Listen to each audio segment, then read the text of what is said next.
Hello students, welcome back to my YouTube channel.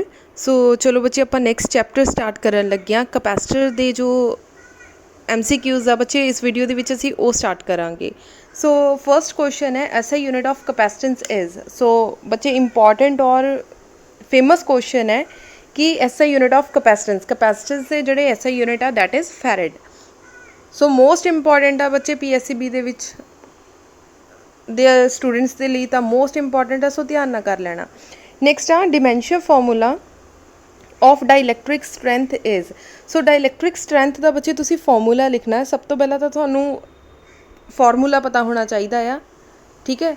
डाइलैक्ट्रिक strength का बच्चे formula हुंदा आ volt पर मीटर। सो वोल्ट के डिमेंशियर फॉर्मूले ml² T-3a-1 divided by metre आ जिहड़ा बच्चे नूं लेंथ दे नाल मैजर किया जाता, एल नूं एल दे नाल कैंसल हो गया। सो आंसर आ गया ml T-3a-1, इहदा मतलब सी आंसर आ गया। बच्चे नेक्स्ट क्वेश्चन देखो, if a number of capacitors are connected in parallel to a V volt source then total energy of the system is.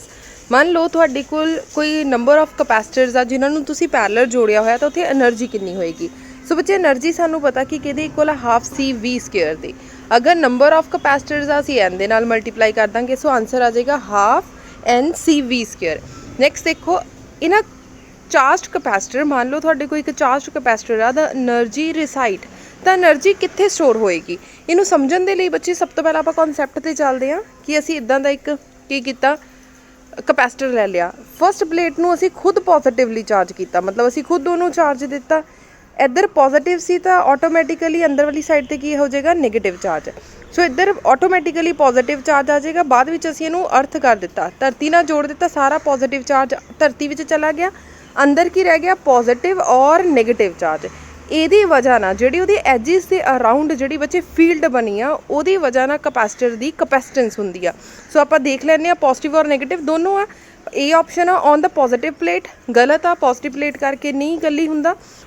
On both positive and negative charge plate सिर्फ positive और negative charge करके हुंदा आ। C option है in the field between the plates around the edges of the capacitor plate. So this is the final answer, क्योंकि जिहड़ा अंदर की सी बच्चे पॉजिटिव चार्ज, इधरले पासे की सी negatively charge. So positive to negatively charge वाल की हुंदा आ इलैक्ट्रिक फील्ड जिहड़ा आ बन जाता। इस फील्ड करके जिहड़ा आ तुहाडे जिहड़ी आ चार्ज आ वो रिसाइट हुंदा आ, ठीक है। अगर पॉजिटिव चार्ज प्लेट बच्चे कल्लियां पईयां रहणगियां उन्हां भी कुछ नहीं होएगा जदों तक फील्ड नहीं क्रिएट होएगी, ठीक है। सो आंसर आ जाएगा तुहाडा सी ऑप्शन। नैक्सट क्वेश्चन है SI unit of atomic polarizability is. So बच्चे एसआई यूनिट इहदा की होएगा मीटर क्यूब। नैक्सट है SI unit of polarization vector. So तुहाडे कोल हुण पोलराइजेशन वैक्टर है। पोलराइजेशन वैक्टर बच्चे किहदे इक्वल हुंदा है displacement divided by volume. Displacement divided by volume. So displacement कितना होया जिन्ना तुहाडा डाइपोल होएगा, that is Q × 2L divided by volume. Volume की हुंदा बच्चे length into breadth into height. So असीं लिख सकते हैं L3। हुण देखो Q नूं असीं काहदे विच लिखदे हां कूलम, लेंथ काहदे विच लिखदे हां metre, divided by metre cube. एक मीटर दे नाल कट्टिया गया, सो आ गया coulomb per metre square. So answer देख लो बच्चे बी ऑप्शन आ जाएगा कूलम पर मीटर स्क्वेयर, ठीक है जी। कूलम की फॉर्म के तुहाडा आंसर आ जाएगा। नैक्सट क्वेश्चन देखो 24th क्वेश्चन है if the radius of the soap bubble is double. मान लो तुसी रेडियस जिहड़ा आ इनक्रीज कर दिता किसी सोप बबल का, इट्स कैपेसिटेंस विल बी, तो उसकी कैपेसिटेंस जिहड़ी आ किस तरीके की होएगी। सब तो पहला बच्चे उन्होंने कैपेसिटेंस किया था, कैपेसिटेंस आप फॉर्मूला लिख लैंने आ V = Q divided by C।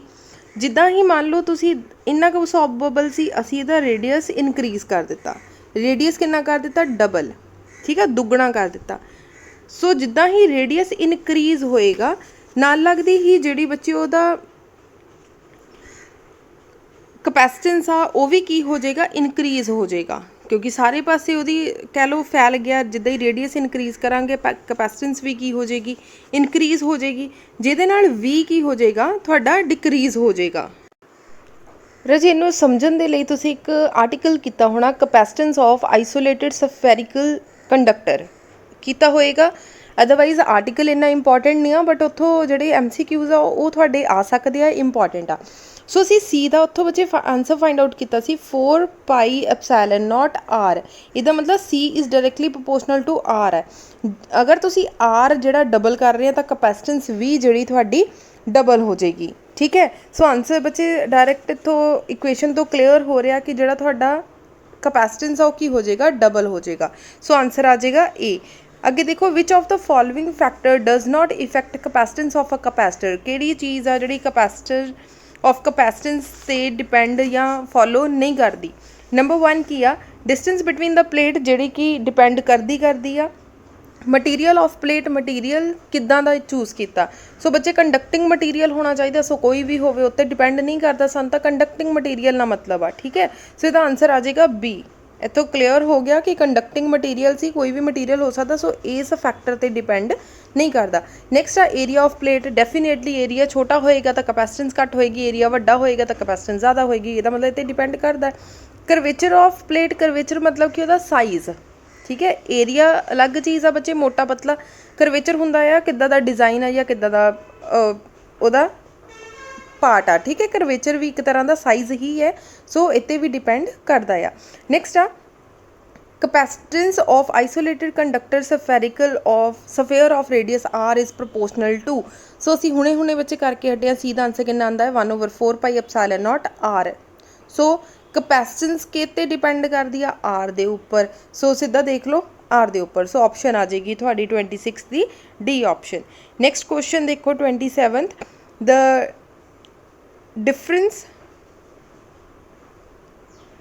Different ਕਪੈਸਿਟਰਸ R connected in series. ਜਦੋਂ ਅਸੀਂ ਅਲੱਗ-ਅਲੱਗ ਕਪੈਸਿਟਰਸ ਨੂੰ ਸੀਰੀਜ਼ ਦੇ ਵਿੱਚ ਜੋੜਦੇ ਹਾਂ ਤਾਂ ਕੀ ਹੁੰਦਾ ਆ। ਸੀਰੀਜ਼ ਮਤਲਬ ਬੱਚੇ ਇਸ ਤਰੀਕੇ ਨਾਲ ਅਸੀਂ ਕਪੈਸਿਟਰ ਜੋੜ ਦਿੱਤੇ। ਠੀਕ ਹੈ, ਉਹਨਾਂ ਨੇ ਕਿਹਾ there will be have equal charges. ਸਾਰਿਆਂ ਦੇ ਚਾਰਜ ਜਿਹੜਾ ਆ ਉਹ ਬਰਾਬਰ ਹੋਏਗਾ। ਸੈਕਿੰਡ ਆ ਦੇ ਹੈਵ ਸੇਮ ਪੋਟੈਂਸ਼ੀਅਲ। ਸੋ ਬੱਚੇ ਇੱਥੇ ਅਸੀਂ ਬੈਟਰੀ ਜੋੜੀ, ਇੱਥੇ ਪੋਟੈਂਸ਼ੀਅਲ ਕਿੰਨਾ ਆ V1, ਇੱਥੇ ਪੋਟੈਂਸ਼ੀਅਲ ਕਿੰਨਾ V2 ਔਰ ਇੱਥੇ ਪੋਟੈਂਸ਼ੀਅਲ ਕਿੰਨਾ V3। ਸੋ ਪੋਟੈਂਸ਼ੀਅਲ ਸੇਮ ਨਹੀਂ ਹੋ ਸਕਦਾ। They have ਅਨਈਕੁਅਲ charges. ਸਭ 'ਤੇ ਅਲੱਗ-ਅਲੱਗ ਚਾਰਜ ਹੋਏਗਾ।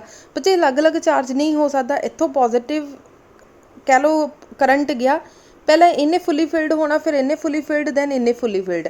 ਇਹਦਾ ਮਤਲਬ ਅਗਰ ਸੇਮ ਕਪੈਸਿਟਰ ਆ, ਸੇਮ ਕਪੈਸਿਟੀ ਦੇ ਆ, ਤਾਂ ਇਹਨਾਂ ਨੇ ਇਕੁਅਲੀ ਚਾਰਜ ਹੋਣਾ। They will have equal charges. ਠੀਕ ਹੈ ਜੀ, ਸੋ ਆਪਸ਼ਨ ਏ ਆ ਜਾਏਗੀ, ਸਭ 'ਚ ਇਕੁਅਲ ਚਾਰਜਿਸ ਹੀ ਹੋਣਗੇ। 28th ਦੇਖੋ, increasing charge on a plate of a capacitor mean. ਮੰਨ ਲਓ ਤੁਸੀਂ ਚਾਰਜ ਜਿਹੜਾ ਇਨਕਰੀਜ਼ ਕਰ ਦਿੱਤਾ। ਹੁਣ ਕਪੈਸਿਟਰ 'ਤੇ ਆ ਜਾਓ, ਕਿ ਆਹ ਵਾਲਾ ਪੋਜ਼ੀਟਿਵ ਚਾਰਜ ਆ, ਪਹਿਲਾਂ ਤੁਸੀਂ ਘੱਟ ਚਾਰਜ ਦੇ ਰਹੇ ਸੀ, ਹੁਣ ਉਹਨੂੰ ਜ਼ਿਆਦਾ ਚਾਰਜ ਦੇ ਦਿੱਤਾ। ਜਦੋਂ ਤੁਹਾਡੇ ਪੱਖੇ ਦਾ ਬੱਚੇ ਬਟਨ ਹੁੰਦਾ ਆ, ਤੁਸੀਂ 1 'ਤੇ ਕਰਦੇ ਆ, 2 'ਤੇ ਕਰਦੇ ਆ, 3 'ਤੇ ਕਰਦੇ ਆ, 4 'ਤੇ ਕਰਦੇ ਆ। ਸੋ ਕੀ ਹੋ ਰਿਹਾ ਆ, ਇਨਕਰੀਜ਼ ਕਰ ਰਹੀ ਆ ਵੋਲਟੇਜ। ਸਿਮਿਲਰਲੀ ਅਗਰ ਤੁਸੀਂ ਕਪੈਸਿਟਰ ਦੀ ਜਿਹੜੀ ਆ ਕਪੈਸਿਟੈਂਸ ਚਾਰਜ ਨੂੰ ਇਨਕਰੀਜ਼ ਕਰਦੇ ਆ, ਦਾ ਮਤਲਬ ਕੀ ਆ, ਇਨਕਰੀਜ਼ਿੰਗ ਦਾ ਕਪੈਸਿਟੈਂਸ, ਕੀ ਉਹਦੀ ਕਪੈਸਿਟੈਂਸ ਇਨਕਰੀਜ਼ ਹੋ ਜਾਏਗੀ। ਬੱਚੇ ਕਪੈਸਿਟੈਂਸ ਇਨਕਰੀਜ਼ ਨਹੀਂ ਹੋ ਸਕਦੀ, ਕਿਉਂਕਿ ਇੱਕ ਵਾਰੀ ਜਿਹੜਾ ਤੁਸੀਂ ਕਪੈਸਿਟਰ ਲੈ ਲਿਆ ਉਹ ਉਨਾ ਹੀ ਰਹੇਗਾ। ਇਨਕਰੀਜ਼ਿੰਗ ਪੋਟੈਂਸ਼ੀਅਲ ਡਿਫਰੈਂਸ ਬਿਟਵੀਨ ਦਾ ਪਲੇਟ। ਸੋ ਪੋਟੈਂਸ਼ੀਅਲ ਬੱਚੇ ਜਿਹੜਾ ਆ ਇਨਕਰੀਜ਼ ਹੋ ਜਾਏਗਾ। ਡਿਕਰੀਜ਼ਿੰਗ ਦਾ ਕਪੈਸਿਟੈਂਸ ਡਿਕਰੀਜ਼ ਹੋ ਜਾਏਗੀ ਜਿੱਦਾਂ ਹੀ ਅਸੀਂ ਇਨਕਰੀਜ਼ ਕਰਾਂਗੇ। ਸੋ ਇੱਦਾਂ ਨਹੀਂ ਹੋ ਸਕਦਾ, ਇਨਕਰੀਜ਼ ਹੀ ਹੋਏਗੀ। ਡਿਕਰੀਜ਼ਿੰਗ ਪੋਟੈਂਸ਼ੀਅਲ ਡਿਫਰੈਂਸ ਡਿਕਰੀਜ਼ ਨਹੀਂ ਬੱਚੇ, ਇਨਕਰੀਜ਼ ਹੁੰਦਾ ਆ। ਸੋ ਆਪਸ਼ਨ ਆ ਜਾਏਗੀ ਤੁਹਾਡੀ ਬੀ। ਨੈਕਸਟ ਕੁਐਸਚਨ ਦੇਖੋ, when a capacitor is held in a electric field. ਮੰਨ ਲਓ ਕਿਸੇ ਕਪੈਸਿਟਰ ਨੂੰ ਅਸੀਂ ਇਲੈਕਟ੍ਰਿਕ ਫੀਲਡ ਦੇ ਅੰਦਰ ਰੱਖ ਦਿੱਤਾ। The field inside the conductor is always. ਤਾਂ ਫੀਲਡ ਜਿਹੜੀ ਆ ਕੰਡਕਟਰ ਦੇ ਅੰਦਰ ਹਮੇਸ਼ਾ ਕਿੱਦਾਂ ਦੀ ਹੋਏਗੀ, ਉਹ ਹਮੇਸ਼ਾ ਹੀ ਬੱਚੇ ਕਪੈਸਿਟਰ ਦੇ ਅੰਦਰ ਜਿਹੜੀ ਫੀਲਡ ਹੁੰਦੀ ਆ ਉਹ ਬਾਹਰਲੇ ਪਾਸੇ ਹੁੰਦੀ ਆ, ਨਾ ਕਿ ਕੰਡਕਟਰ ਦੇ ਅੰਦਰਲੇ ਪਾਸੇ। ਸੋ ਜ਼ੀਰੋ ਹੀ ਰਹੇਗੀ, ਚਾਹੇ ਉਹਨੂੰ ਫੀਲਡ ਦੇ ਅੰਦਰ ਰੱਖੋ ਚਾਹੇ ਨਾ ਰੱਖੋ। ਸੋ ਤੁਹਾਡੀ ਜਿਹੜੀ ਆ ਫੀਲਡ ਜਿਹੜੀ ਕੰਡਕਟਰ ਦੇ ਅੰਦਰ ਆ ਤੁਹਾਡੀ ਜ਼ੀਰੋ ਹੀ ਹੋਏਗੀ। ਨੈਕਸਟ ਕੁਐਸਚਨ ਆ, the charge on a capacitor is double. ਮੰਨ ਲਓ ਤੁਸੀਂ ਚਾਰਜ ਨੂੰ ਡਬਲ ਕਰ ਦਿੱਤਾ, Q ਡੈਸ਼ ਕੀ ਕਰ ਦਿੱਤਾ, ਡਬਲ ਕਰ ਦਿੱਤਾ। Then capacitance becomes K times. ਜਿਹੜੀ ਕਪੈਸਿਟੈਂਸ ਆ ਉਹ K ਟਾਈਮ ਹੋ ਜਾਂਦੀ ਹੈ। ਬੱਚੇ V ਕਿਹਦੇ ਇਕੁਅਲ ਹੁੰਦਾ ਹੈ, Q ਡਿਵਾਈਡਡ ਬਾਈ C। ਅਸੀਂ ਕਿਹਾ Q ਨੂੰ ਡਬਲ ਕਰ ਦਿੱਤਾ, ਕਪੈਸਿਟੈਂਸ ਕੀ ਹੋ ਜਾਏਗੀ, ਹਾਫ। ਠੀਕ ਹੈ, ਚਾਰਜ ਅਗਰ ਡਬਲ ਕਰ ਦਿੱਤਾ ਦੈਨ ਬੱਚੇ ਜਿਹੜੀ ਉਹਦੀ ਕਪੈਸਿਟੈਂਸ ਉਹ ਕੀ ਹੋ ਜਾਏਗੀ, ਹਾਫ ਹੋ ਜਾਏਗੀ। ਸੋ ਆਂਸਰ ਆ ਜਾਏਗਾ C। ਨੈਕਸਟ ਦੇਖੋ, van the area between the plates of a capacitor is replaced by mica of dielectric constant K its capacitance। अगर बच्चे ਅਸੀਂ ਕੀ ਕੀਤਾ एयर ਨੂੰ ਹਟਾ ਕੇ ਉਹਦੀ ਜਗ੍ਹਾ ਤੇ ਮਾਈਕਾ ਰੱਖ ਦਿੱਤਾ ਇਹਨਾਂ ਕੀ ਹੁੰਦੀ ਆ ਜਿਹੜੀ ਉਹਦੀ ਕਪੈਸਿਟੈਂਸ ਆ ਇਨਕਰੀਜ਼ ਹੋ ਜਾਏਗੀ ਕਿੰਨਾ ਟਾਈਮ 6 ਟਾਈਮਸ। ਸੋ ਆਨਸਰ ਆ ਜਾਏਗਾ 6 ਟਾਈਮਸ। नेक्स्ट देखो next when a capacitor of number of capacitors are connected in parallel. So number of capacitor बच्चे असी पैरेलल इस तरीके ना जोड़ दिते, ठीक है। पैरेलल मतलब इस तरीके ना असी किन्ने बड़े कैपेसिटर्स जोड़ते तो उहदी कैपेसिटेंस नूं की होएगा। बच्चे पैरेलल दा फार्मूला की हुंदा आ, पैरेलल दा फार्मूला हुंदा C1 + C2 + C3। इहदा मतलब जिन्ने मर्जी कैपेसिटर जोड़ लो वो ऐड ही होणगे, इहदा मतलब इनक्रीज होएगी वैल्यू। सो 12th का आंसर आ जाएगा increase. Electric capacitance of earth is. So बच्चे इलैक्ट्रिक कैपेसिटेंस ऑफ अर्थ कितनी है C, इहदा आंसर आएगा C। बच्चे तुसीं कैलकुलेशन कीती होएगी, कैलकुलेशन तो डायरैक्ट आंसर आएगा 711 माइक्रोफैरड। सो इसका सी आंसर आ जाएगा। 34th देखो the relation between the dielectric constant K and electric susceptibility Xi of a medium. So ये भी बच्चे डायरैक्ट फार्मूला ही आ K = 1 + Xi। सो थानू फार्मूलेज आंदे होने चाहिए तां ही ये क्वेश्चंस करूँगे। सो डायरैक्ट आंसर है बच्चे का। नैक्सट देखो when two capacitors charge of two different potential are connected by a connecting wire what it not true. इन्हां विचों किहड़ी चीज़ नहीं ट्रू होएगी।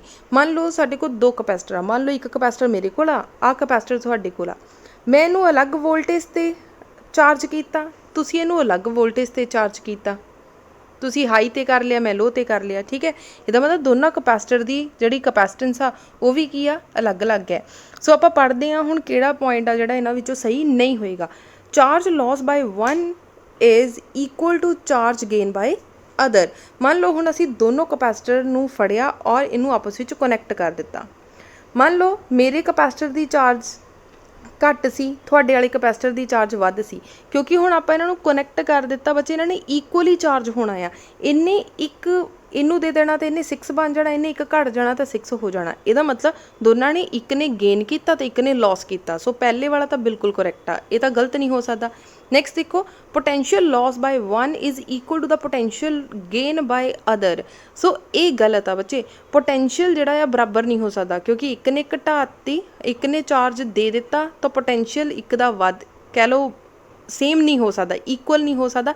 एक दा घटिया आ तो एक दा वधिया आ, सो इक्वली नहीं हो सकता। Some energy is loss. So definitely भी ट्रू आ, एक कैपेसिटर की जिहड़ी एनर्जी आ घट जाएगी, दूसरे की एनर्जी वध जाएगी। क्लीयर हो गया। सो एक दी एनर्जी तो लॉस होएगी ये भी ट्रू आ। Both the capacitors acquire common potential, दोनों ने सेम पोटेंशियल ते आ जाना।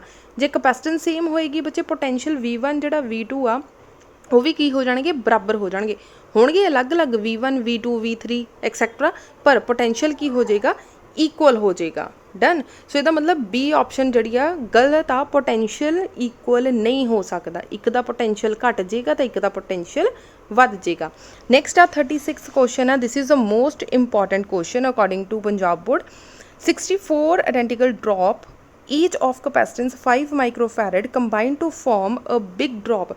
मान लो 64 ड्रॉप्स छोटियां छोटियां लित्तियां तो उन्होंने जिहड़ी कैपेसिटेंस आ 5 माइक्रोफैरड आ, असी उन्होंने कंबाइन किया। 64 ड्रॉप्स नूं बच्चे कंबाइन करके एक वड्डी ड्रॉप बनाती, तो असी वड्डी वाली ड्रॉप के उपर चार्ज पता करना। छोटे छोटे इदां दियां बच्चे ड्रॉप्स सीगियां, उन्होंने मिला के असी एक वड्डी ड्रॉप बनाती। सो इस वड्डी ड्रॉप के उत्ते पोटेंशियल पता करना। छोटी जी ड्रॉप ते कितना आ 5 माइक्रोफैरड, हुण वड्डी ते पता करते हैं। सो सब तो पहला की करांगे, उन्हों का वॉल्यूम बच्चे इक्वल होएगा। सो असी लिखन लगे हां volume of big drop is equal to कहते इक्वल आ volume of 64 drops multiply by volume of small drops. बच्चे बिग ड्रॉप का वॉल्यूम कितना है 4/3 πr³। 64 छोटियां ड्रॉप्स सी उन्हों का फॉर्मूला कितना है 4/3 πr स्मॉल आर। सो 4/3 ना कैंसल आउट हो गया। सो आर का आंसर कितना आ गया 4r, जोड़ा आप क्यूब आ उन्होंने चक दिता। ठीक है, 64 नूं असी की लिखा 4 4 जा 16 16 4 जा 64। सो कैपिटल आर का आंसर आ गया 4r। ठीक है जी, इत्थों बच्चे तुहानूं सिर्फ आर की वैल्यू पता लगी आ। अगे असी लाइन लिखनी है because capacitance of solid spherical body directly proportional to radius, क्योंकि सानू पता डायरैक्टली प्रोपोर्शनल टू रेडियस आ, असी कीता सी capacitance 4 pi epsilon not R, so directly proportional किहदे आ आर दे।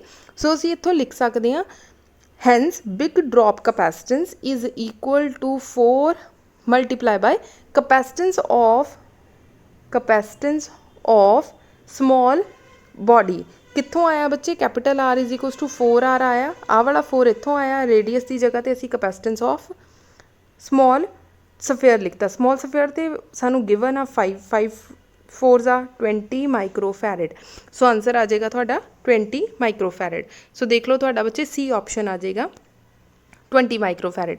नैक्सट देखो the equivalent capacity between A and B, A और बी दे विचकार बच्चे तुसी कैपेसिटी पता करनी आ दोनों काहदे विच आ पैरलल दे विच। सो पैरलल दा फॉर्मूला कितना आ C1 प्लस C2, मान लो आ वाली कैपेसिटेंस C1 और आ C2 आ, 3 + 2 कितना हो गया साडे को 5 माइक्रोफैरड।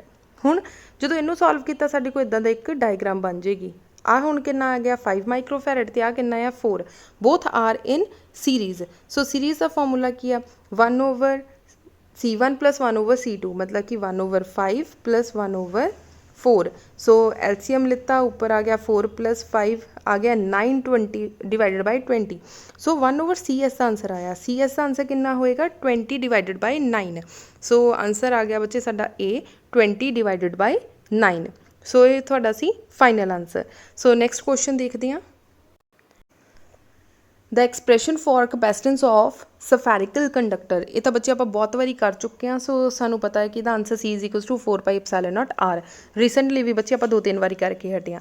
नैक्सट है the potential between the 2 plates of a parallel plate condenser is constant. Condenser बच्चे तुसी अपने पੱਖਿਆਂ ਦੇ ਵਿੱਚ फैन ਦੇ ਵਿੱਚ ਦੇਖੇ ਹੋਣਗੇ, कंडेंसर वाइट कलर ਦੇ कंडेंसर ਹੁੰਦੇ ਜਿਹਨੂੰ कंडक्टर फिजिक्स की लैंग्वेज ਦੇ ਵਿੱਚ कंडक्टर बोलिया जाता है, अदरवाइज असी अपने घर की नॉर्मल लैंग्वेज इनू कंडेंसर बोल दें। नैक्सट देखो when air between the plate is replaced by the electric medium, मान लो वो अंदर जी हवा भरी हुई आ, तुसी उन्होंने कभी खोल के देखना जो कंडेंसर खराब होया हुंदा उहदे विच एक रेत वर्गी चीज़ भरी हुंदी है, नॉन कंडक्टिंग मटीरीयल भरिया जाता।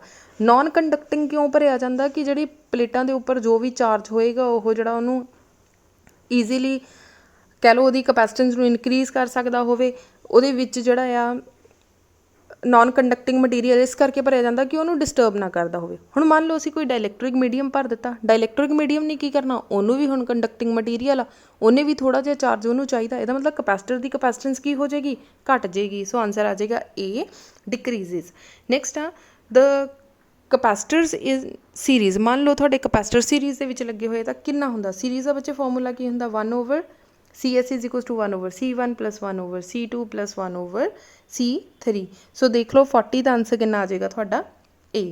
नैक्सट देखो 41 आ बच्चे पैरलर दे विच जोड़ दिता, अगर पैरलर च जोड़ देंगे तो C1 + C2 + C3 आ जाएगा, सो इसका भी आंसर A। नैक्सट आ if the distance between 2 plates of a parallel plate capacitor is double. हुण मान लो असी जिहड़ी प्लेट्स के विचकारली डिस्टेंस आ पहला इन्नी सी, हुण असी ज़्यादा वधाती डबल कर दी, तो वो कैपेसिटेंस से की फर्क पेगा। सो सब तो पहला बच्चे तुहानूं पता Q = C Q divided by C आ, C के इक्वल आ 4 pi epsilon not R। So अगर असी वो कैपेसिटेंस नूं हुण बच्चे जे असी डिस्टेंस नूं वधा दांगे तो वो कंडक्ट करन दी जिहड़ी कैपेसिटी आ की कर जूगी घट जूगी। कित्थे बच्चे ने इमीडिएटली नैगेटिव चार्ज आना, कित्थे फील्ड बनेगा फिर जाके नैगेटिव चार्ज आना, इसदा मतलब थोड़ी जी की हो जूगी घट जूगी। जे उन्होंने डबल कर दिता, डिस्टेंस डबल कर दिता, तो जिहड़ा उहदा चार्ज होने की कैपेसिटी आ वो भी की हो जाएगी घट जाएगी, किन्नी 2 टाइम्स। अगर उन्होंने 4 टाइम्स क्या होंदा तो 4 टाइम होना सी, जे 3 टाइम क्या होंदा 3 टाइम्स होना सी। हुण उन्होंने डबल क्या आ तो इसदा मतलब दुगनी घट जाएगी। अगे देखो electric potential of earth is taken to be 0, मान लो धरती की जी पोटेंशियल आ 0 आ, because earth is a good conductor, धरती साडी गुड कंडक्टर है, ठीक है। सो सीधा सीधा आंसर है धरती साडी की आ गुड कंडक्टर। बच्चे 44th क्वेश्चन देखो a charge of radius R is drawn with circle +Q at a centre सब तो पहला तुसी एक सर्कल ड्रॉ कर लो plus Q a charge Q nought is brought from point B to C so सानू बच्चे डायग्राम गिवन है सब तो पहला डायग्राम देखते हैं कि इदा का साडे को एक सर्कल है ਉਹਦੇ ਸੈਂਟਰ ਦੇ ਵਿੱਚ ਪਲੱਸ ਕਿਊ ਚਾਰਜ ਰੱਖਿਆ ਬੀ ਪੁਆਇੰਟ ਤੋਂ ਲੈ ਕੇ ਸੀ ਪੁਆਇੰਟ ਤੱਕ ਸਾਡੇ ਕੋਲ ਇੱਕ ਚਾਰਜ ਆ ਕਿਊ ਨੋਟ ਠੀਕ ਹੈ ਜੀ ਇੱਥੇ ਅਸੀਂ ਚਾਰਜ ਕਿੰਨਾ ਰੱਖਿਆ ਕਿਊ ਨੋਟ ਅਸੀਂ ਬੀ ਤੋਂ ਲੈ ਕੇ ਸੀ ਤੱਕ ਲੈ ਕੇ ਆਏ ਅਗਰ ਬੱਚੇ ਤੇ ਚਾਰਜ ਸੇਮ ਆ ਮਤਲਬ ਪੋਟੈਂਸ਼ੀਅਲ ਸੇਮ ਹੋਏਗਾ ਅਗਰ ਪੋਟੈਂਸ਼ੀਅਲ ਸੇਮ ਆ ਤਾਂ ਸਰਫੇਸ ਦੇ ਉੱਪਰ ਜਿਹੜਾ ਆ ਵਰਕ ਡਨ ਕਿੰਨਾ ਹੋ ਜਾਂਦਾ ਆ 0 ਡਨ ਸੋ ਨੈਕਸਟ ਦੇਖੋ the electric potential at the surface of an atomic nuclei Z equals to 50 of radius एन तो असी इलैक्ट्रिक पोटेंशियल पता करना बच्चे इलैक्ट्रिक पोटेंशियल का फॉर्मूला की है V is equals to 1/4 pi epsilon not ZE divided by R ठीक है जी सो असी की कीता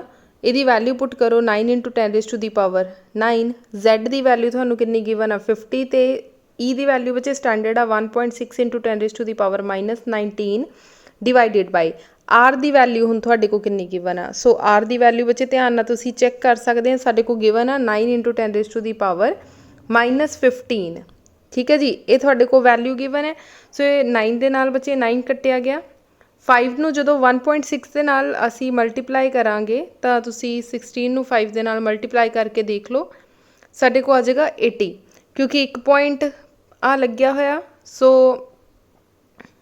डेसीमल हटा दिता 0 के नाल 0 कट्टिया गया तो डायरैक्ट आ गया तुहाडे कोल 8 80 गुणा 10 की पावर बच्चे 9 तो आ सी 19 हो गया माइनस दे 10 जो 15 उपर जाएगा तो प्लस का हो जाएगा माइनस दे 10 तो प्लस दे 15 तो आ गया तुहाडे कोल 5 ठीक है जी 5 वोल्ट हुण आ वाला 0 बच्चे दे नाल शिफ्ट कर दो तो आंसर आ गया 8 × 10⁻6 सो साडा बी ऑप्शन आ जाएगा 8 × 10⁻6 बच्चे चंगी तरह ना क्लीयर हो गया अगर फिर भी कोई डाउट होवे तो बच्चे पूछ सकते हैं तुसी the electric potential energy of a two charge 1 microcoulomb each placed 1 metre apart हुण तुहाडे कोल सी गिवन है 1 माइक्रोकूलम सो माइक्रोकूलम नूं बच्चे कूलम च कन्वर्ट किया 6 कूलम आ जाएगा आर की वैल्यू कितनी है 1 मीटर उन्होंने की किया आ कि इलैक्ट्रोस्टैटिक पोटेंशियल एनर्जी पता करो सो यू का फॉर्मूला की हुंदा है तुहाडे कोल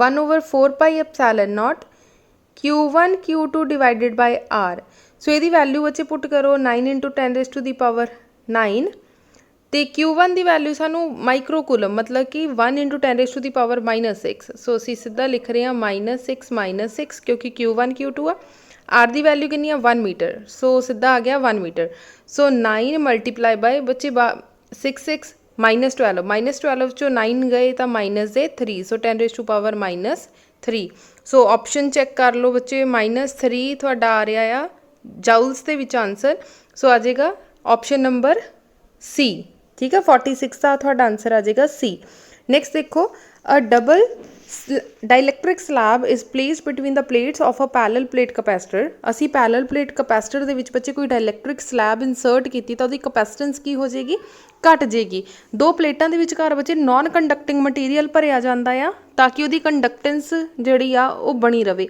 जिद्दां ही डाइलैक्ट्रिक मीडियम असी कोई कॉन्सटेंट उहदे विच ऐड करांगे इहदा मतलब उन्होंने भी कंडक्टेंस उन्होंने भी एनर्जी चाहिए तो उन्हें भी लै ली तो प्लेटा तो भी थोड़ी जी कितों लिती प्लेट्स तो ही सो प्लेट की जी कैपेसिटेंस होएगी वो की हो जाएगी घट जाएगी अगे देखो two capacitors of capacitance C1 and C2 are connected in parallel मान लो साडे को दो कैपेसिटर्स आ C1 C2 असी दोनों नूं पैरेलल जोड़ दिता सो सब तो पहला की कीता दो कैपेसिटर्स लेते उन्होंने असी पैरेलल जोड़ दिता अगे देखो if the charge Q is given to the assembly the charge get shared मान लो असी इन्हों चार्ज दिता असी की कीती कि बैटरी लगाई V वोल्टेज के नाल तो चार्ज की हो जाएगा शेयर हो जाएगा the ratio of the charge on capacitor C1 and C1 तो C2 के उत्ते बच्चे असी पता करना है भी उसकी कैपेसिटेंस कितनी होएगी सो दोनों के विच बराबर हिस्से च वंडिया जाएगा तो रेशो च आ जाएगा C1 डिवाइडेड बाय C2 ठीक है पहला C1 तो जाएगा फिर C2 को जाएगा तो C1 डिवाइडेड बाय C2 ठीक है इसका आंसर आ जाएगा बच्चे 28 का ए नैक्सट देखो 49th a 900 picofarad capacitor is charged by 100 volt battery the electric energy stored by the capacitor is. So बच्चे सॉल्व करके देखते हैं इनू 29th ਨੂੰ 49th ਨੂੰ u is equals to half C V square, half की जगह तो हाफ लिख दो। सी कितना आ 900 पिकोफैरेड तो 10⁻⁻12 वोल्ट कितना आ 100 इंटू 100 चाहे 100 स्केयर लिख लो। कैंसल आउट किया तो 50 आ गया। 9 ਨੂੰ बच्चे 5 ਨਾਲ मल्टीप्लाई किया 45 मल्टीप्लाई 2 zeros आह 1 0 आ 3 3 ਤੇ 2 5 सो 5 zeros मल्टीप्लाई बाय 10⁻⁻12। सो -12 ਦੇ ਵਿੱਚੋਂ ਅਸੀਂ 5 ਮਾਈਨਸ ਕਰਨ ਲੱਗਿਆ ਤਾਂ ਆ ਗਿਆ 10⁻⁻7। ਹੁਣ ਧਿਆਨ ਆਪਸ਼ਨ ਦੇਖ ਲਓ ਬੱਚੇ, ਇੱਥੇ 7 ਵਾਲੀ ਕੋਈ ਵੀ ਆਪਸ਼ਨ ਨਹੀਂ ਆ। ਸੋ ਅਸੀਂ ਇੱਕ ਪੁਆਇੰਟ ਸ਼ਿਫਟ ਕਰਾਂਗੇ। ਸੋ ਕੋਈ ਵੀ ਆਪਸ਼ਨ ਨਹੀਂ ਆ। 45 इंटू 10⁻⁻7 आया बच्चे, इसी पॉइंट शिफ्ट किया 4.5 इंटू 10⁻⁻6 जूल। सो आंसर आ गया साडा बी ऑप्शन। लास्ट वन है dielectric constant of a medium is. Dielectric constant बच्चे किसी भी मीडियम का जो डाइलैक्ट्रिक कॉन्सटेंट आ वो इनफानाइट होंदा। सो ऑप्शनस चैक कर लो, थोड़ा डी ऑप्शन आ जाएगा इनफानाइट। सो बच्चे अज असी कुछ क्वेश्चनस किए कैपेसिटर दे, अगर किसी तरह की कोई प्रॉब्लम हो तो तुसी पूछ सकते हैं। जिहड़े बच्चे असी क्वेश्चन किए आ 18 तो लैके 35 36 तक ये साडे सीगे नॉलेज बेस ते अंडरस्टैंडिंग बेस।